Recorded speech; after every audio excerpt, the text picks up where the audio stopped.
Hi,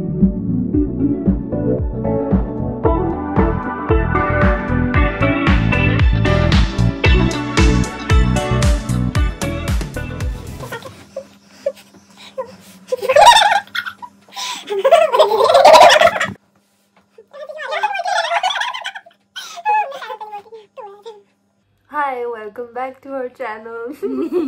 This is... Who are you? I am... Yeah, this is Siya Sharma and I am Shruti Jalota. First, कौन से ये students? मतलब हमारे first prof के exams हो गए हैं और सेकंड प्रॉफ की क्लासेस भी स्टार्ट हो गई हैं, बट अभी रिजल्ट नहीं आया, तो we don't know which year we should actually call us. हाँ, तो 1 और 2 के बीच के लोग. तो welcome back to this channel. In this video we are going to tell you about the books that we read और actually colleges क्या बोलते हैं और हमने क्या पढ़ी और क्या हमें लगता है कि कौन सी लेनी चाहिए. बाकी it is all up to you. और हाँ, फर्स्ट थिंग बस एक चीज़ है कि do not be in a hurry two by your books, क्योंकि मतलब ये स्कूल नहीं है कि आपको फर्स्ट डे पे जाके बुक चाहिए जो पढ़ा रहे हैं. मतलब आप बहुत आराम से ले सकते हो. तो डोंट बी इन अ हरी और अपने पैसे मत वेस्ट करना जैसे हमने किए थे. बहुत करोड़ों रुपए वेस्ट, करोड़ों तो नहीं बट हज़ारों में तो सच में किए थे. तो मतलब आराम से लेना, थोड़ा रिसर्च करो और अपने सीनियर से बात करो, उनसे पूछो उनके अकॉर्डिंग क्या है. अपने अपने कॉलेज का थोड़ा सा डिफरेंट भी होता है और हाँ, तभी लेना. तो चलो सिया, लेट अस बिगिन.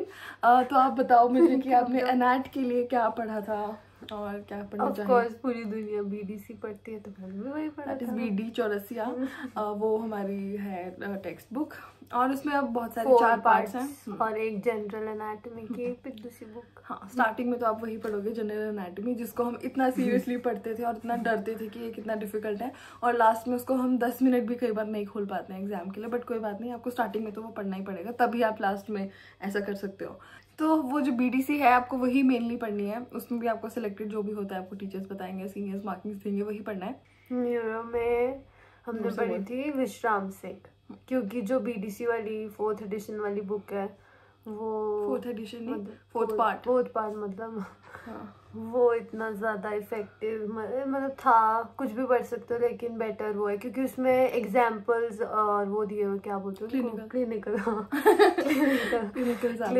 आता है विश्राम सिंह तो और वही आती है मोस्टली पेपर में. हाँ, तो हमने विश्राम सिंह पढ़ा और एक और आता है एम्ब्रियोलॉजी. तो एम्ब्रियोलॉजी के लिए हमने पढ़ी थी आईबी सिंह. हाँ, तो आईबी सिंह भी अभी आप मतलब मुझे लगता है कि एम्ब्रियोलॉजी मत खरीदना अभी भी. हाँ, वो आप मुझे लगता है कि उससे बहुत कम पार्ट है, एटलीस्ट फर्स्ट ईयर में तो बहुत कम. या तो पीडीएफ से पढ़ लो या फिर सीनियर से ले लो. आई थिंक वही बेटर काम है, मतलब उसको लेने का आई डोंट थिंक अभी इतना पॉइंट है फर्स्ट ईयर में. तो नाउ उसके बाद आता है फिजियोलॉजी. तो अब फिजियोलॉजी की बहुत ही कंट्रोवर्शियल बातें हैं. तो जो हम जैसे हमारी नीट मतलब +1-2 में एनसीईआरटी होती है, क्या बोलते हैं उसको, स्टैंडर्ड बुक. तो वैसे ही फिजियोलॉजी के लिए जो स्टैंडर्ड बुक है वो है गाइटन एंड हॉल. लेकिन मैक्सिमम लोगों को वो समझ में नहीं आती, मतलब अच्छी नहीं लगती. मतलब उसमें ना कुछ भी पॉइंट वाइज नहीं होता. मतलब पैराग्राफ फॉर्म बस लिखते रहते और कोई हेडिंग्स इतने मुझे मतलब मेरे अकॉर्डिंग इसके अकॉर्डिंग भी, और मैक्सिमम लोगों से यही सुना है कि नहीं आती है. बट मतलब वही है कि अपना अपना पॉइंट ऑफ व्यू है. लेकिन मैंने हमेशा गाइडन ही पढ़ी है मेनली. मतलब कुछ टॉपिक्स कहीं और से रेफर करने पड़ते हैं, लेकिन मैंने तो मेनली गाइडन ही पढ़ी और मुझे ठीक भी लगती है. और मतलब मुझे ऐसी प्रॉब्लम नहीं आई स्कोरिंग वाली. बट कईयों को लगता है कि नहीं, वो गाइडन उतनी मतलब अच्छी तो ऑब्वियसली वो है, और लास्ट में कभी भी 2 चीज़ों में कंफ्यूजन होगा तो हम हमेशा गाइडन की चीज़ को ही कंसिडर करेंगे, जैसे कि कोई वैल्यू. लेकिन हाँ, वो पढ़ने के लिए most of the people don't like it that much. तो जो वो मोस्ट पीपल है, व्हाट डू दे रीड? तो मैंने पढ़ी थी इंदु खुराना. मतलब और लोग AK जैन और GK पॉल भी पढ़ते हैं. मतलब मेरे अकॉर्डिंग वो, क्योंकि उसकी एक ही बुक थी, 2 पार्ट्स नहीं थे, इसलिए मैंने इंदु खुराना पढ़ी. अच्छी थी. हाँ, नहीं वो बहुत अच्छी थी बुक. और मतलब जैसे कि GK पॉल भी बहुत अच्छी है और बहुत सारे लोग शायद टांडा में पता नहीं बहुत सारे लोग सिर्फ उसी को भी पढ़ते हैं. बट पता नहीं, जैसे हमारा कोर्स जो है थोड़ा शॉर्ट हो गया, टाइम पीरियड कम है, तो वो काफ़ी ज़्यादा वास्ट है. तो मुझे लगता है कि उसमें से जो बहुत ही इंपॉर्टेंट टॉपिक्स है वो ही शायद आप मतलब उसमें से पढ़ लो इतना डिटेल्स में. तो मतलब मैंने उससे CVS पढ़ा था, तो उसमें मतलब कि वो एक ही बात बहुत बार रिपीट हो रही थी. मतलब ठीक है, वो अच्छी बात है कि ऐसे आपको याद हो सकता है, लेकिन मतलब इतना टाइम शायद हमेशा नहीं होता है. तो मतलब वो आपकी मर्जी है, आप देख लेना। बाकी AK जैन भी ठीक है, वो उतनी भी ऐसी वास्ट भी नहीं है यार, ऐसा मत, उतनी वास्ट भी नहीं है। फिर आता है क्या, बायोकेमिस्ट्री, बोल, जिसको हमें शुरू से पढ़ना चाहिए। हाँ, अगर आपने नहीं पढ़ा तो एंड में बहुत बुरा कुछ नहीं कर पाओगे आप एंड में, मतलब उसमें बहुत चांस होते हैं सप्ली के। मतलब वो डिपार्टमेंट आपका अच्छा हो वो बात अलग है, बट सिर्फ डिपार्टमेंट की क्या बात है यार, फाइनल्स में तो कोई भी चेक करने वाला है। इट इज़ वेरी वॉलेटाइल और बस बहुत गंदा है, तो उसे स्टार्टिंग से पढ़ लेना। बस तुम कुछ मत पढ़ो अगर बेशक रोज, तो आधा घंटा कम से कम बस वो पढ़ लेना, बायोकेमिस्ट्री पढ़ लेना। वो लास्ट में एक बार में याद करने वाला नहीं है। जब तुम वाइवा देने बैठोगे तो तुम पता नहीं कौन से क्या क्या साइकिल्स को मिक्स करके पूछेंगे, और वो मतलब कभी सिर्फ वाइवा की बात नहीं, मतलब उसमें थ्योरी में भी पास होना उतनी आसान काम नहीं है। तो अच्छा ठीक है, तो बुक बता। इसकी 2 बुक्स होती है, एक DM वासुदेवन और दूसरी सत्यनारायण। तो आपने क्या पढ़ा? तो मैंने कुछ टॉपिक्स जो वो सत्यनारायण से मैक्सिमम तूने सत्यनारायण से पढ़े है ना, कह सकते हैं, मतलब हाँ, और कुछ वासुदेवन से।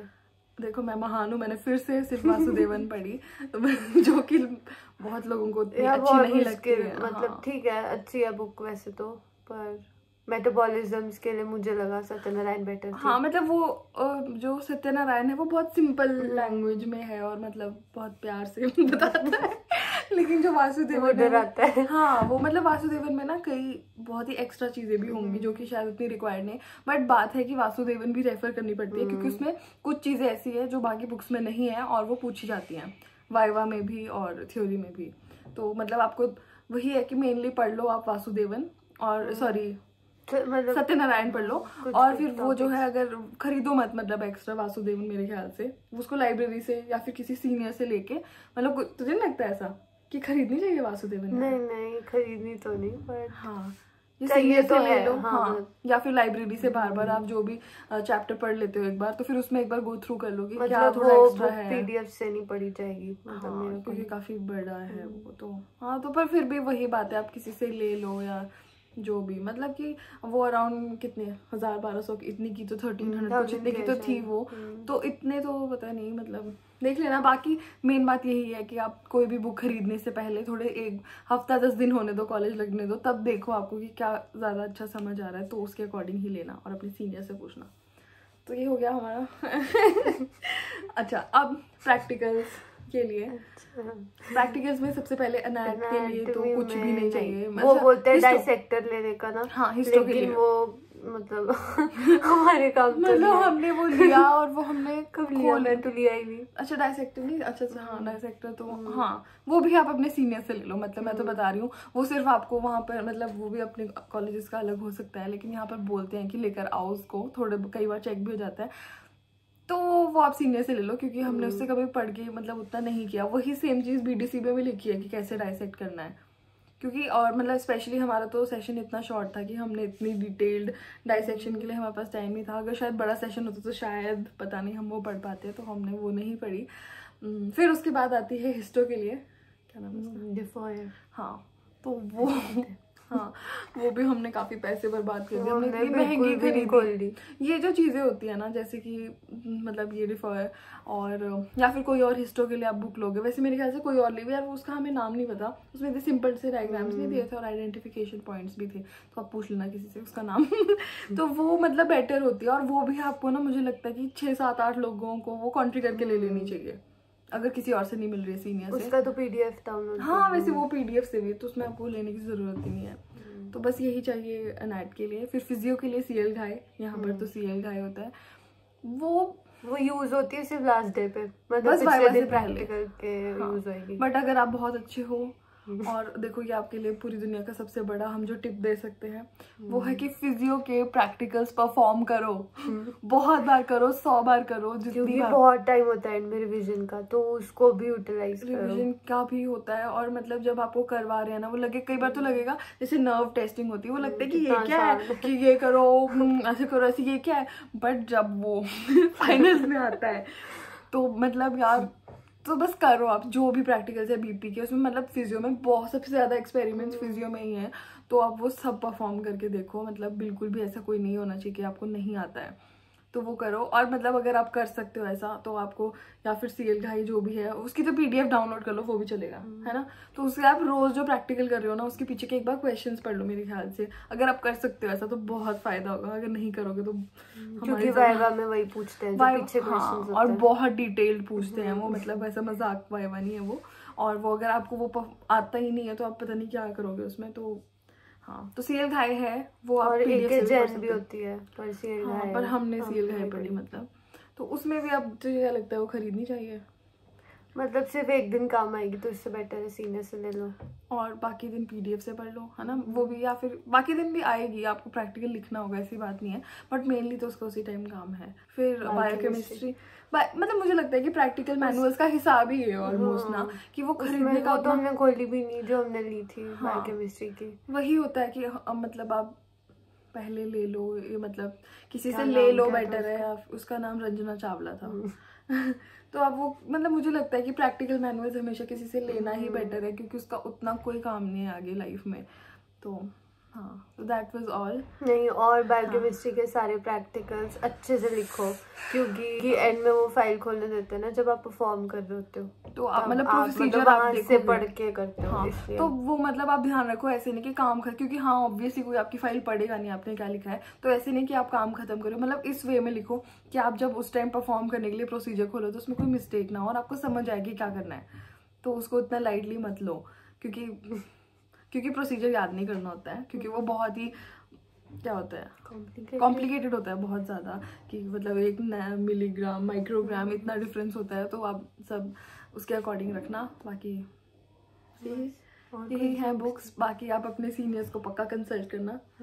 और एक और सब्जेक्ट में तो पीएसएम की क्लासेस लगती है, लेकिन उसकी बुक लेने की अभी नहीं लेने की जरूरत है, वो सेकंड या थर्ड ईयर में, अभी थर्ड ईयर में आते हैं। और फिर भी बस यही बात है कि अभी इतनी जल्दी मत मचाओ कि ले ही लेनी है बुक्स। रुक जाओ, आराम से देखो और उसके अकॉर्डिंग पढ़ो। हाँ वैसे और बायोकेमिस्ट्री में एक लिपिन कॉर्ड भी होती है, जो कि थोड़ी काफ़ी हाई लेवल की और स्टैंडर्ड सी बुक है वो। पर ये सब जो चीज़ें होती है एक्स्ट्रा, ये ना लाइब्रेरी से रेफर करने की होती है, या फिर पीडीएफ, ये खरीदनी नहीं होती है। और एडकॉम होगा उसकी भी, हाँ उसकी भी बुकलेट आती है, तो वो खरीदना मत। कुछ नहीं, आपको वो लास्ट डे पे अपनी कॉम्पिटेंसी देखना है कि ये वाली कॉम्पिटेंसी है, गूगल करो पढ़ के जाओ। तो ये सब मत खरीदना। लॉग बुक मतलब आपके कॉलेज में कंपल्सरी हो तो हमें नहीं पता, हाँ, बट जो भी मतलब कि ऐसे मत करना कि आज कॉलेज में बोला कि ये लेकर आना है तो तुम बिना किसी से पूछे उठा के ले आए, ऐसा मत करना। हमेशा पहले इधर उधर पूछना कि क्या सीरियसली लास्ट में रिक्वायर्ड है कि नहीं। That was all and thank you for watching. Bye.